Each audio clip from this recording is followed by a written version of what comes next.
Have you ever had one of those moments where you feel like you're doing everything right, but life just keeps hitting you with one gut punch after another? You pray, you work hard, you try to be a good person, but the storm doesn't just pass, it gets worse. If you've ever felt that kind of frustration, that deep confusion, that feeling of cosmic injustice, then you need to know you are not alone. Buried in the ancient story of a man named Job, who lost everything in what felt like a heartbeat, are 7 hidden lessons. These aren't just old truths, they are a roadmap for your life, with the power to change how you face suffering, build unbreakable resilience, and find a depth to your faith you never knew was possible. So stick with me as we uncover the profound wisdom hidden in one of history's most intense stories of survival. First, to really get this, you have to understand who Job was. The Bible doesn't paint him as a sinner or flawed guy. He's described as blameless and upright, a man who revered God and intentionally turned away from evil. He was incredibly blessed, a huge family, enormous wealth, the respect of his entire community. By every measure, he was the poster child for a life well lived. And that's what makes what happens next so jarring. In a scene that plays out in the heavens, a figure known as the accuser, or Satan, challenges God. He basically argues that Job is only faithful because God has put a protective hedge around him. Take away all his blessings, the accuser bets, and he'll curse you to your face. God, having faith in Job's character, allows the test to begin. In a single day, a cascade of horror unfolds. Job's livestock are stolen or killed, his servants are murdered, and then, in the cruelest blow of all, a freak storm brings down a house on his 10 children. They're all gone. Yet facing a loss that would break anyone, Job's first instinct is to fall to the ground in worship. As if that weren't enough, his body is then covered in agonizing sores. His wife, drowning in her own grief, tells him to just curse God and die. Then his friends show up. After sitting in silence with him for 7 days, they opened their mouths and began a long, painful debate, all of them convinced that Job must have some secret sin to deserve this. It's right here, in this fire of pain, loss, and misunderstanding, that we find our very first lesson. The first hidden lesson from Job is a truth that many of us find incredibly difficult to swallow. Innocent suffering is a real part of our world. Job's friends saw life as a simple transaction. God rewards good people and punishes bad people. So if you're suffering, you must have done something to deserve it. How often do we hear a version of that today? We desperately look for a reason, for someone to blame, because the alternative, that terrible things can happen for no clear reason, is terrifying. Job's story is a direct takedown of the false idea that all suffering is punishment for a specific sin. In the end, God himself says Job's friends were wrong. The hard truth is that good people sometimes go through hell for reasons that are far beyond our ability to see, often tied to a much bigger spiritual reality we're not privy to. This frees you from 2 toxic traps: blaming yourself when things go wrong, and arrogantly judging others when they fall on hard times. When misfortune hits, your first question shouldn't be, "What did I do to deserve this?" Instead of looking for blame, you can look for ways to show compassion. Life isn't a simple math problem, and knowing that allows you to respond to pain with empathy, not judgment. The second lesson is hidden in plain sight in what Job was doing before the disaster struck.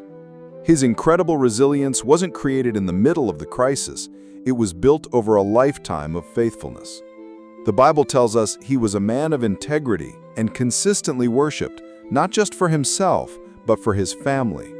He had a deep, real relationship with God before the storm. His spiritual habits were his anchor when the hurricane hit. Think about it. Spiritual strength, just like physical strength, is built with consistent practice during times of peace. Prayer, worship, living with integrity, these aren't just things you do when life is good. They are the very things that build the spiritual muscle you'll need to survive the trials that are sure to come. You don't start training for a marathon on race day. The same is true for life. Build your support systems and your coping skills while life is stable. Nurture your relationships, develop healthy emotional habits, and get clear on your core values. That preparation, the emotional, mental, and relational work, is what will keep you standing when life does its best to knock you over. Have you ever felt guilty for having angry questions for God when you're in pain? Job gives us powerful permission to be honest about our suffering. This man did not suffer quietly. He cried out, he argued, he questioned God's justice, and he poured out every ounce of his grief and confusion, famously cursing the day he was ever born. But, and this is the absolute key, he never turned his back on God. He aimed all of his pain, his anger, and his questions towards God. God is big enough to handle your doubts, your anger, and your questions. The raw, unfiltered cries of Job show us what a real relationship with God can look like. He kept seeking God, even when he felt completely abandoned. True faith isn't the absence of doubt. It's the refusal to stop seeking, even when the answers don't come. Whatever you're facing, don't let the pain push you into isolation. You have to talk about it, whether it's through prayer, writing in a journal, having deep conversations with friends you trust, or seeking professional help. The very act of expressing your struggle and reaching for connection is a huge step toward healing. We rarely find growth in a vacuum. After chapter upon chapter of Job demanding that God show up and explain himself, God finally answers.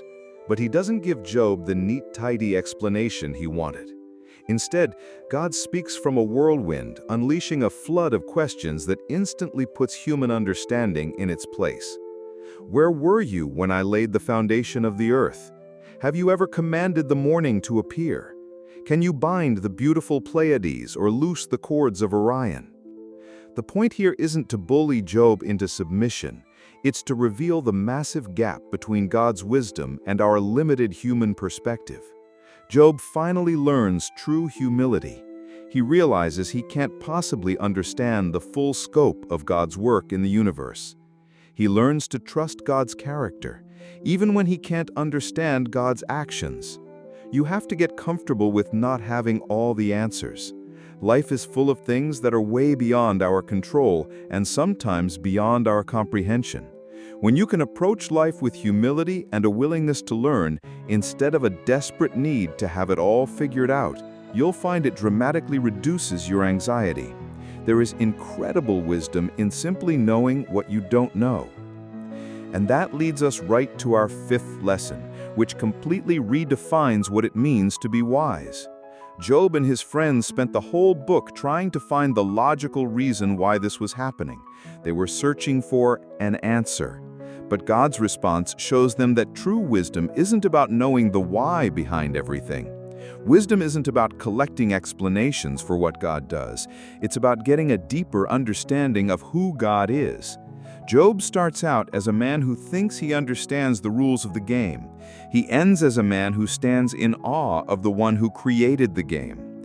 He learns that God's perspective is so vast, our human logic can't always contain it. In any tough situation, it is so easy to get stuck on "why me?" or "this isn't fair." Wisdom is the ability to pull back and see the bigger picture.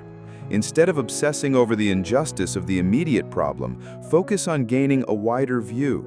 That shift in perspective is often where creative solutions and real personal growth are found. The sixth lesson gets to the very heart of what faith is. Remember the accuser's bet at the beginning? He claimed Job's faith was just a transaction, that he was only good because God was good to him. Job's ability to hold on through unimaginable pain, with zero answers and zero comfort, proved the accuser dead wrong. Anybody can have faith when life is good and the prayers are getting answered.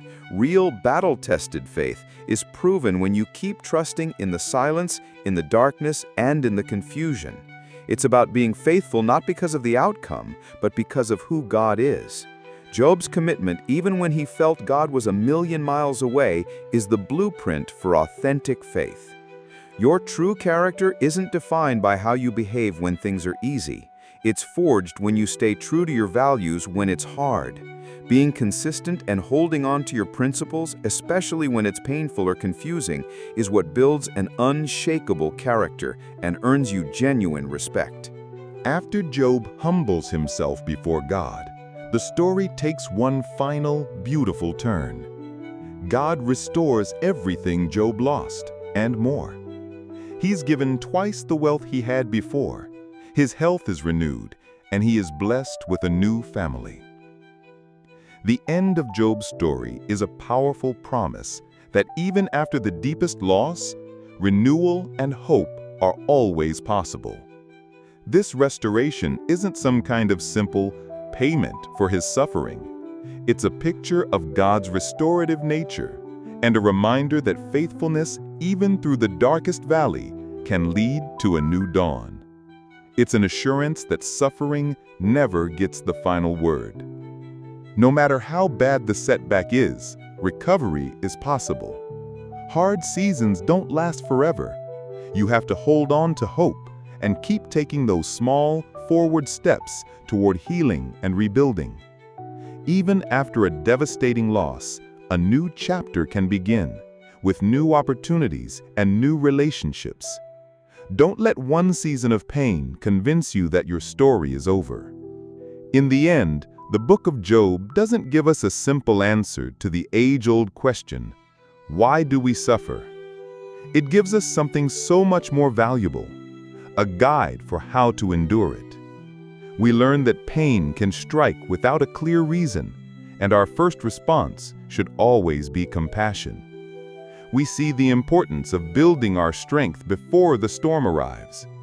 We are given permission to be painfully honest with God. We find a deep peace in humility and a broader perspective. And finally, we're shown that a faith that holds on in the dark can lead to a restoration we could never imagine. These aren't just lessons from an ancient book. They are life-changing truths. I'm curious, which of these 7 lessons hits home for you right now? Let me know in the comments below. I really do read every single one, and your stories are an encouragement to all of us. If this was helpful, please give this video a like and subscribe for more content that goes deep into faith and life's biggest questions. And if you know someone who is walking through a storm right now, maybe share this with them. You never know how much it could help. Thanks for watching.